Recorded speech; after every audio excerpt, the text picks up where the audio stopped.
சீக்கிரம் வாடா டேய் சீக்கிரம் போடா தள்ளுடா டேய் மேல இருந்து பார்க்காதடா கீழ இருந்து பாரு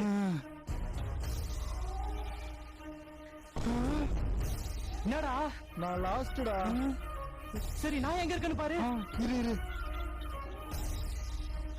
டேய் நீ தேர்ட் லாஸ்ட்டா shit I can't believe this நான் நம்பவே முடியல விடு மச்சான் நம்ம நெக்ஸ்ட் மேட்ச் பாத்துக்கலாம் இவன் எதுக்குடா அழுதுகிட்டு இருக்கான் ரீமேட்ச் கூட போறேன் செகண்ட் வந்துட்டானா இது இவனுக்கே ஓவரா தெரியல அப்போ ஃபர்ஸ்ட் யாரு ஆர்சிபி தள்ளுடா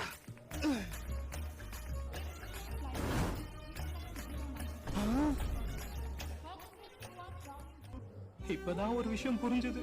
ஆர்சிபி லாஸ்ட்ல வந்தாலே ஃபீல் ஆயிடுவோம் அதுவே ஃபர்ஸ்ட்ல வந்தா ரொம்ப ரொம்ப ஃபீல் ஆயிடுவோம்